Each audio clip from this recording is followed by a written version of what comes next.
Welcome to Claire's Classes IELTS Listening Mock Test. Do your best. This is the IELTS listening test.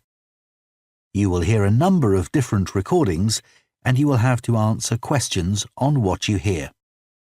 There will be time for you to read the instructions and questions and you will have a chance to check your work. All the recordings will be played once only. The test is in 4 parts. At the end of the test, you will be given 10 minutes to transfer your answers to the answer sheet.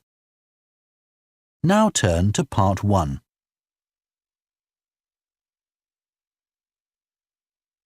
Part 1. You will hear a man phoning to find out about some children's engineering workshops. First, you have some time to look at questions 1 to 3.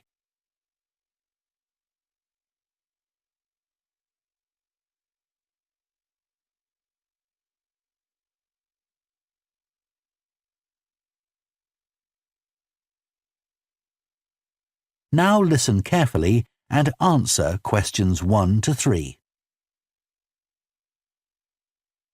Hello, Children's Engineering Workshops. Oh, hello.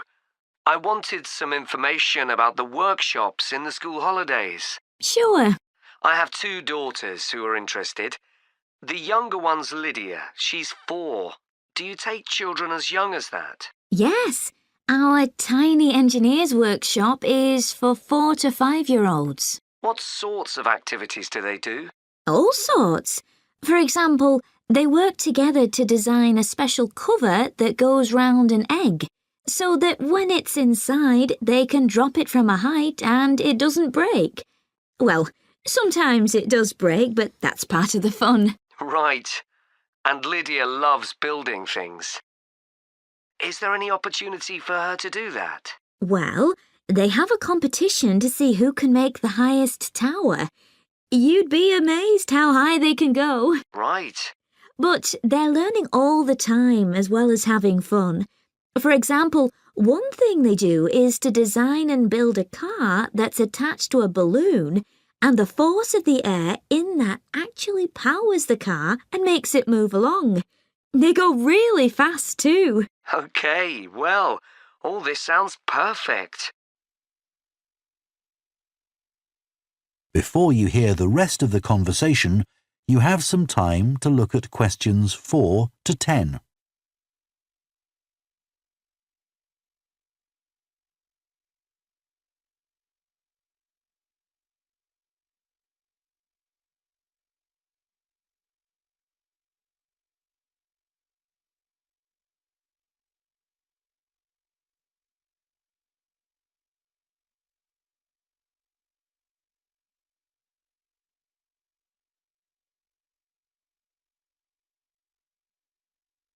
Now listen and answer questions 4 to 10. Now, Carly, that's my older daughter, has just had her 7th birthday.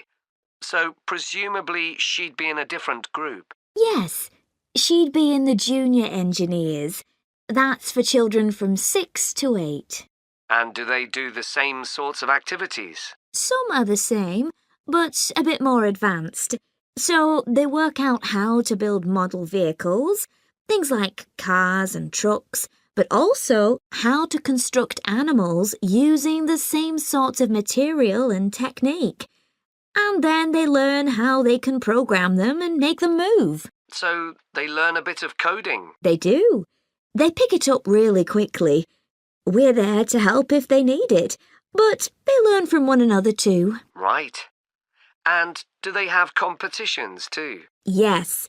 With the junior engineers, it's to use recycled materials like card and wood to build a bridge.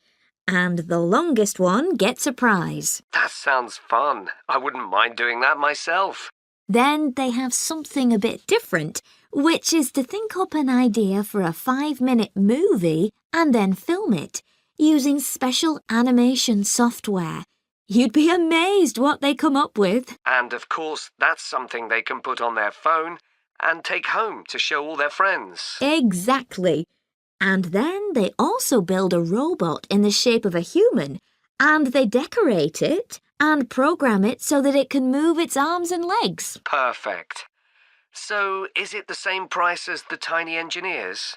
It's just a bit more, £50 for the 5 weeks. And are the classes on a Monday too? They used to be, but we found it didn't give our staff enough time to clear up after the first workshop, so we moved them to Wednesdays. The classes are held in the morning from 10 to 11. OK. That's better for me, actually. And what about the location? Where exactly are the workshops held? They're in Building 10A. There's a big sign on the door. You can't miss it. And that's in Fradston Industrial Estate. Sorry? Fradston. That's Fradston.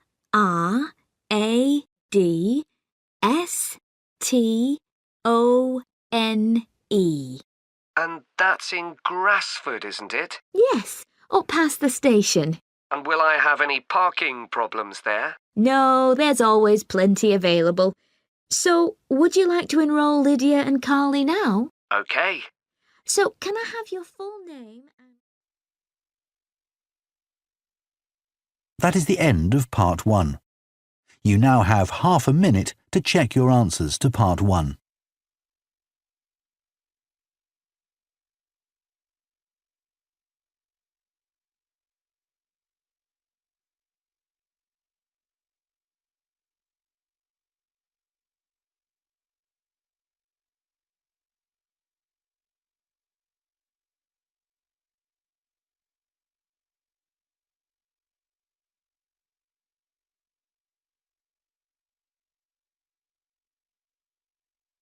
Two. You will hear the managing director of a company called Stevenson's welcoming a group of work experience students. First, you have some time to look at questions 11 to 14.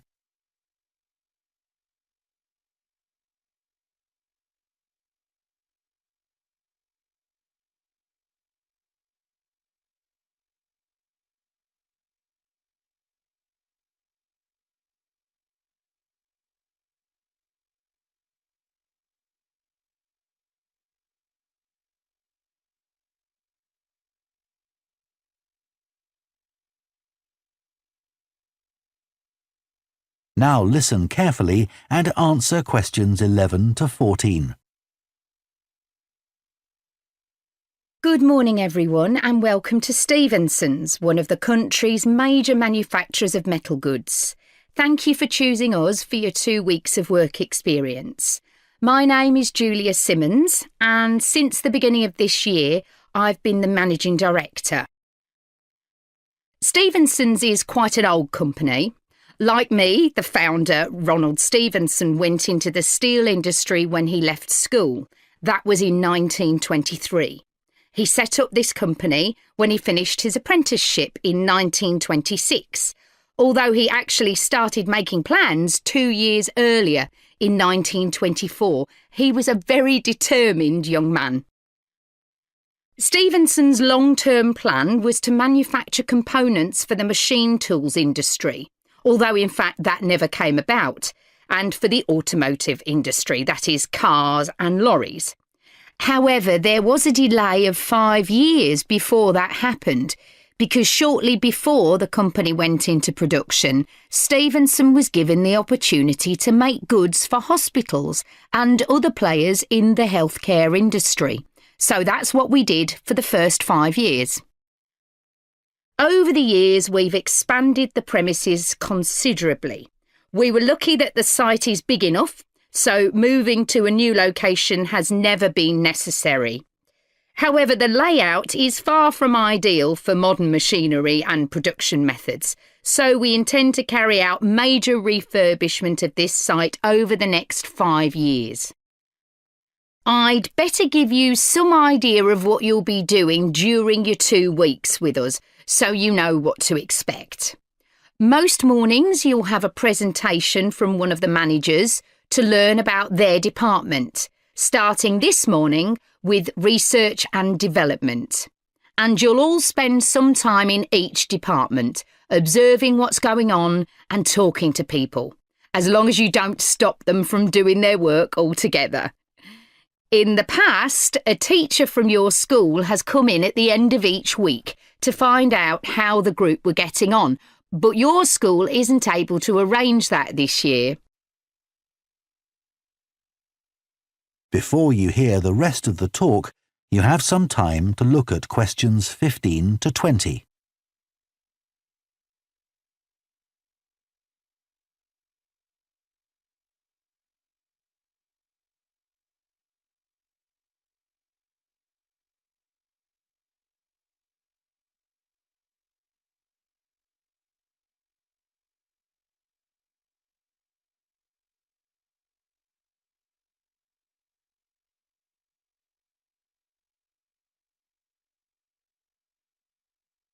Now listen and answer questions 15 to 20. OK, now I'll briefly help you to orientate yourselves around the site. As you can see, we're in the reception area, which we try to make attractive and welcoming to visitors. There's a corridor running left from here, and if you go along that, the door facing you at the end is the entrance to the coffee room. This looks out onto the main road on one side and some trees on the other, and that'll be where you meet each morning. The factory is the very big room on the far side of the site. Next to it is the warehouse, which can be accessed by lorries going up the road to the turning area at the end. You can get to the warehouse by crossing to the far side of the courtyard, and then the door is on your right. Somewhere you'll be keen to find is the staff canteen. This is right next to reception. I can confidently say that the food's very good, but the view isn't. The windows on one side look onto a corridor and courtyard, which aren't very attractive at all, and on the other onto the access road, which isn't much better. You'll be using the meeting room quite often, and you'll find it by walking along the corridor to the left of the courtyard and continuing along it to the end. The meeting room is the last one on the right, and I'm afraid there's no natural daylight in the room. Then you'll need to know where some of the offices are. The Human Resources Department is at the front of this building, so you head to the left along the corridor from reception, and it's the second room you come to. It looks out onto the main road. And finally, the boardroom, where you'll be meeting sometimes. That has quite a pleasant view, as it looks out onto the trees. Go along the corridor past the courtyard, right to the end. The boardroom is on the left, next to the factory. OK, now, are there any questions before we move? That is the end of part 2. You now have half a minute to check your answers to part 2.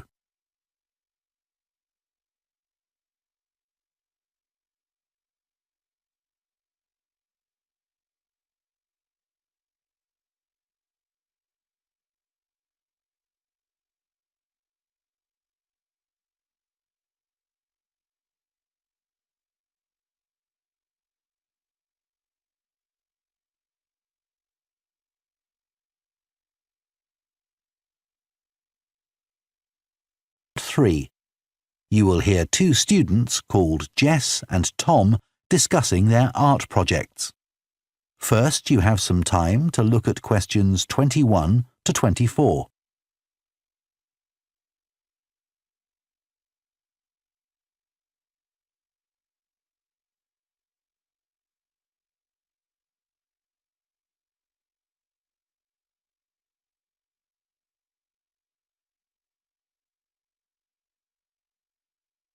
Now listen carefully and answer questions 21 to 24.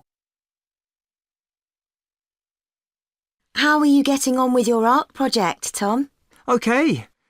They gave us the theme of birds to base our project on, and I'm not really all that interested in wildlife, but I'm starting to get into it. I've pretty well finished the introductory stage. So have I. When they gave us all those handouts with details of books and websites to look at, I was really put off. But the more I read, the more interested I got. Me too. I found I could research so many different aspects of birds in art. Colour, movement, texture. So I was looking forward to the bird park visit. What a letdown. It poured with rain and we hardly saw a single bird. Much less use than the trip to the Natural History Museum. Yeah. I liked all the stuff about evolution there. The workshop sessions with Dr. Fletcher were good too, especially the brainstorming sessions. I missed those because I was ill.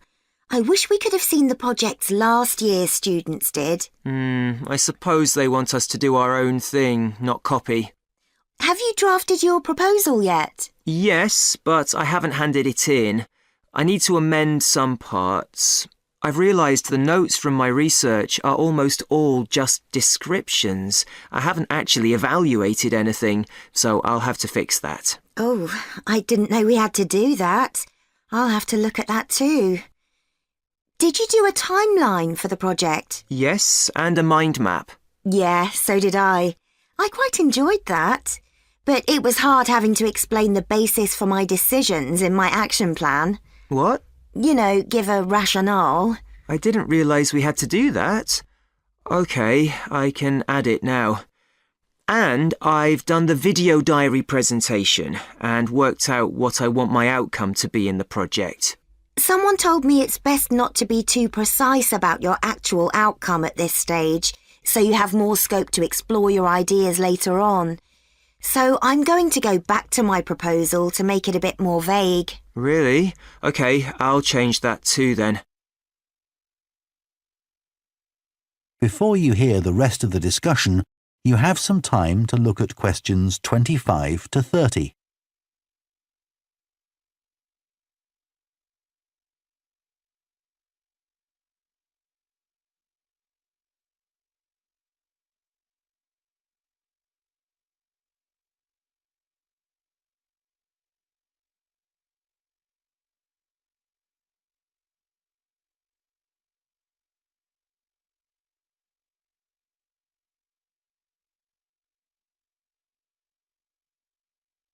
Now listen and answer questions 25 to 30. One part of the project I'm unsure about is where we choose some paintings of birds and say what they mean to us. Like, I chose a painting of a falcon by Landseer. I like it because the bird's standing there with his head turned to one side, but he seems to be staring straight at you.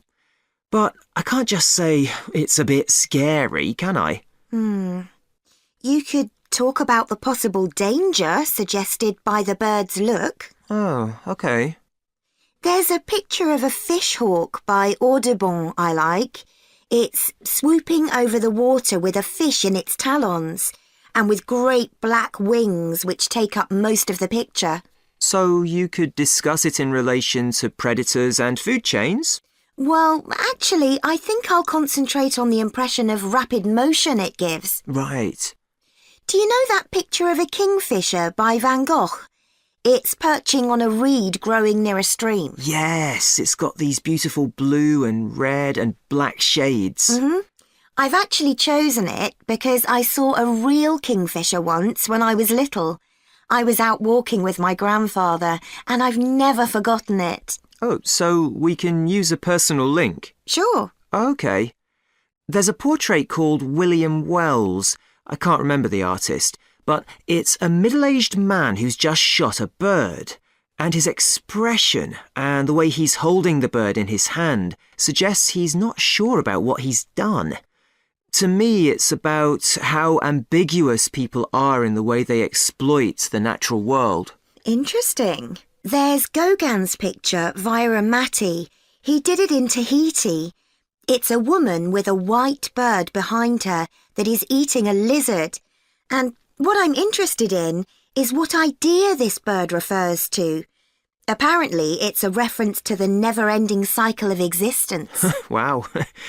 I chose a portrait of a little boy, Giovanni de' Medici. He's holding a tiny bird in one fist.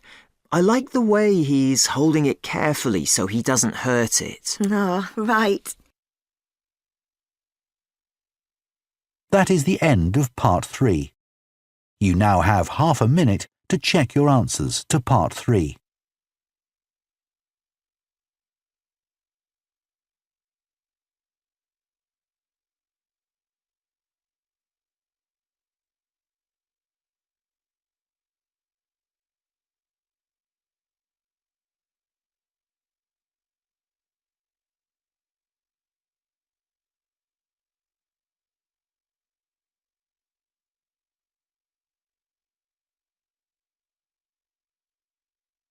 Part 4. You will hear a professor of philosophy giving a talk on the ancient philosophy of Stoicism. First, you have some time to look at questions 31 to 40.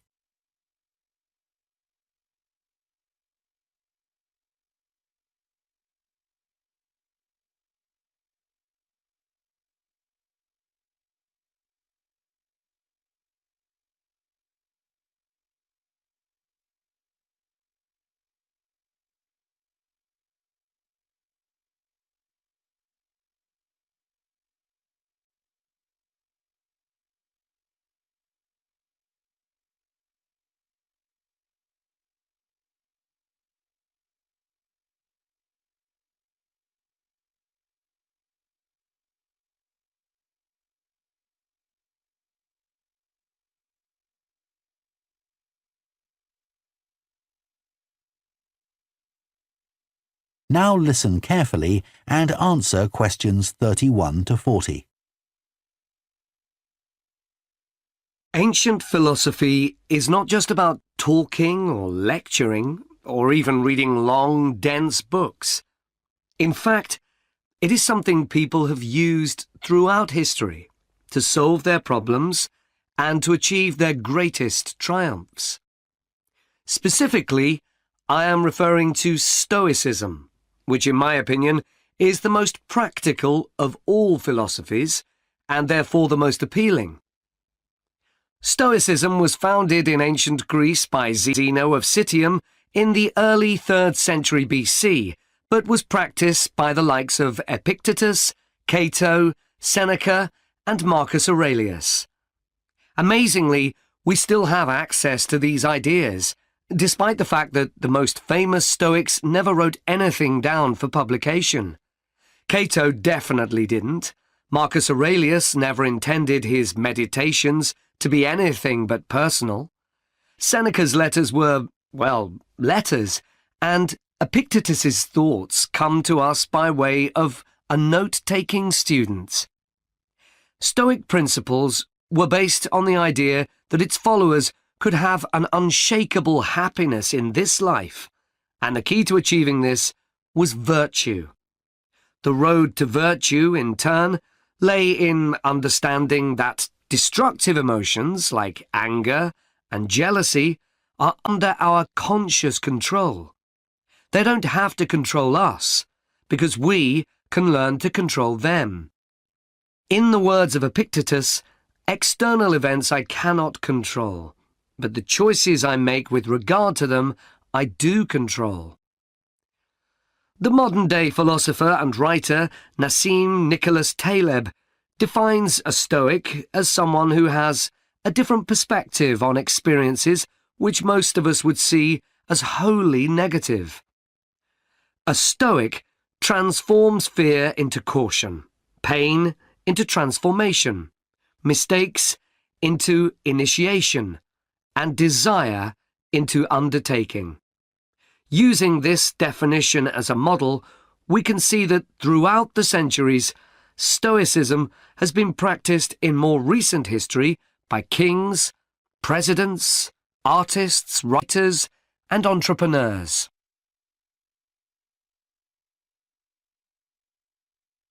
The founding fathers of the United States were inspired by the philosophy. George Washington was introduced to Stoicism by his neighbours at age 17, and later put on a play based on the life of Cato to inspire his men. Thomas Jefferson kept a copy of Seneca beside his bed. Writers and artists have also been inspired by the Stoics. Eugene Delacroix The renowned French Romantic artist, known best for his painting Liberty Leading the People, was an ardent Stoic, referring to it as his consoling religion. The economist Adam Smith's theories on capitalism were significantly influenced by the Stoicism that he studied as a schoolboy, under a teacher who had translated Marcus Aurelius's works. Today's political leaders are no different, with many finding their inspiration from the ancient texts. Former US President Bill Clinton rereads Marcus Aurelius every single year, and many have compared former President Obama's calm leadership style to that of Cato. Wen Jiabao, the former Prime Minister of China, claims that Meditations is one of 2 books he travels with, and that he has read it more than 100 times over the course of his life. Stoicism had a profound influence on Albert Ellis, who invented cognitive behavior therapy, which is used to help people manage their problems by changing the way that they think and behave. It's most commonly used to treat depression. The idea is that we can take control of our lives by challenging the irrational beliefs that create our faulty thinking, symptoms, and behaviors by using logic instead. Stoicism has also become popular in the world of business. Stoic principles can build the resilience and state of mind required to overcome setbacks, because Stoics teach turning obstacles into opportunity, a lesson every business entrepreneur needs to learn. I would argue that studying Stoicism is as relevant today as it was 2,000 years ago, thanks to its brilliant insights into how to lead a good life. At the very root of the thinking, there is a very simple way of living. Control what you can and accept what you can't. This is not as easy as it sounds and will require considerable practice. It can take a lifetime to master. The Stoics also believed the most important foundation for a good and happy life is not money, fame, power, or pleasure, but having a disciplined and principled character, something which seems to resonate with many people today. That is the end of Part 4. You now have 1 minute to check your answers to Part 4.